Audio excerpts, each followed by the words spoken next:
શ્રી કૃષ્ણ બધાને। આજની મારી રેસીપી છે ઉત્તરાયણ નિમિત્તે તલના લાડુની રેસીપી છે અને આ ફક્ત 2 થી 3 વસ્તુમાંથી સરસ એકદમ તલના લાડુ બની જાય છે। તો આ ઉત્તરાયણમાં તમે આ રીતે સરસ ઘરે જ તલના લાડુ બનાવજો અને એકદમ આસાનથી તમને હું રેસીપી બતાવીશ અને એકદમ ચાસણી કેવી બનાવી એની બી તમને હું માહિતી આપીશ। તો આ તમે આ જોઈ શકો છો, એકદમ સરસ મારા પોચા લાડુ થયા છે, કારણ કે જે ચાસણી બનાવી છે ગોળની એમાં જ ખૂબી હોય છે। જો વધારે કઠણ થઈ જાય છે તો દાંતમાંથી તૂટતા બી નથી, લાડુ એવા બી બને છે, પણ આપણે એકદમ સરસ સોફ્ટ અને પોચા બનાવવાના છે। તો મેં આ સામગ્રી લીધી છે, 1 કપ તલનો લીધો છે અને એનાથી જે નાનો માપ આવે છે એ ગોળનો લીધો છે, પણ તમારા ઘરમાં વાટકી હોય તો નાની મોટી વાટકીથી આ રીતે તમે માપ લઈ શકો છો। ત્યાર પછી મેં તલને આ રીતે શેકી દીધા છે। સૌથી પહેલાં આપણે તલને શેકી દેવાના છે, સરસ ક્રિસ્પી કરી દેવાના છે, તો જ આપણા તલના લાડુ સારા થાય છે। તો લગભગ 3 મિનિટ સુધી મેં આ રીતે તલને શેકી નાખ્યા છે અને તલ એકદમ ફૂટવાનો અવાજ આવે એટલે સમજી લેવાનું કે તલ આપણા સરસ થઈ ગયા છે। તો હવે આને એક પ્લેટમાં આપણે કાઢી લેવાના છે, થોડા ઠંડા થવા દેવાના છે।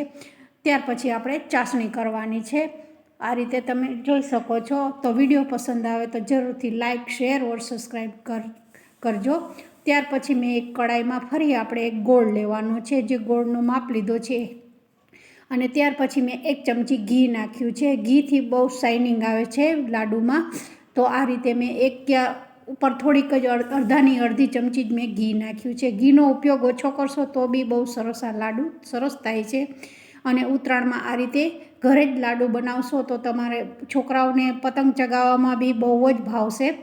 તો આ રીતે તમે જોઈ શકો છો, લગભગ 3 થી 3 જ મિનિટમાં એકદમ સરસ, મારે ઓછા લાડુ હતા એટલે સરસ આ 10 જ મિનિટમાં લાડુ બની જાય છે। કોઈ આમાં ઝંઝટ નથી, પણ હા, ખાલી ચાસણી બનાવવામાં થોડું ધ્યાન રાખવાનું હોય છે, તો લાડુ આપણા સરસ થાય છે। તો લગભગ 2 મિનિટ જેવું થઈ ગયું છે, પણ હજુ જોઈએ એવો કલર એકદમ સેટ નથી થયો મારો, તમે જોઈ શકો છો, વ્હાઈટ જ કલર આવે છે। ત્યાર પછી એક પાણીની વાટકી લેવાની છે, થોડું ઠંડુ પાણી લેવાનું છે અને ચાસણીને આ રીતે પાણીમાં નાખવાની છે।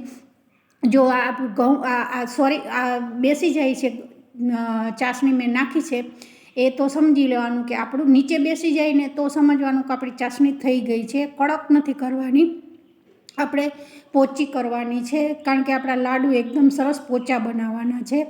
તો એકદમ સરસ આ લાડુ, ચાસણીનું જ ખાલી ધ્યાન રાખવાનું છે, ઉપર તરે તો એ ચાસણી કડક થઈ જાય છે અને ચાસણીનો માપ તમારે લાડુ બનાવવો હોય તો જે આપણે ટપકું નાખ્યું ગોળની ચાસણીનું એ નીચે બેસી જવું જોઈએ। તો એકદમ સરસ આપણી ચાસણી થઈ ગઈ છે અને આ રીતે મેં સરસ, તમે જોઈ શકો છો, બધા જે ઠંડા થયેલા હતા તલ હતા એને મેં બી નાખી દીધા છે અને સરસ બધું મિક્સ કરી દીધું છે એકદમ સરસ। અને ગરમ ગરમ જ આપણે લાડુ વાળવાના છે અને ઠંડુ થઈ જાય તો બી તમે ધીમા ગેસે એકદમ સરસ ગરમ કરી અને ફરી નહીં તમે લાડુ વાળી શકો છો।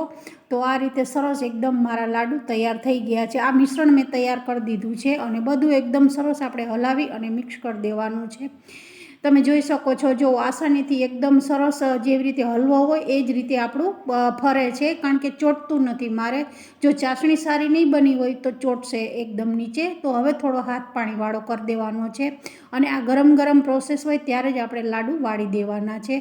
તો સરસ એકદમ સોફ્ટ અને પોચા મારા લાડુ સરસ થયા છે અને એકદમ તલ છે એ એકદમ ક્રિસ્પી થયા છે। તો આ એકદમ સરસ, આ ઉત્તરાયણમાં તમે જરૂરથી આ લાડુ બનાવજો, તો તમારે બહારથી કાંઈ લાવવાની જરૂર નહીં પડે। અને આમાં 2 જાતના તલ આવે છે, એક વ્હાઈટ તલ આવે છે અને એક થોડાક ડાર્ક જેવાય આવે છે, દેશી તલ આવે છે, એનો ઉપયોગ કર્યો છે, પણ મેં વ્હાઈટ તલનો ઉપયોગ કર્યો છે।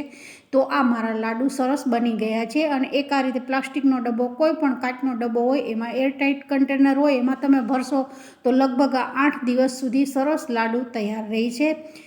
તો વિડીયો પસંદ આવ્યો હોય તો જરૂરથી લાઇક, શેર ઓર સબસ્ક્રાઈબ કરજો અને ન્યૂ સબસ્ક્રાઈબર હો और તમે પહેલી વાર વિડીયો જોતા હો તો જરૂરથી મારી ચેનલને સબસ્ક્રાઈબ કરજો। તો બધાને જય શ્રી કૃષ્ણ।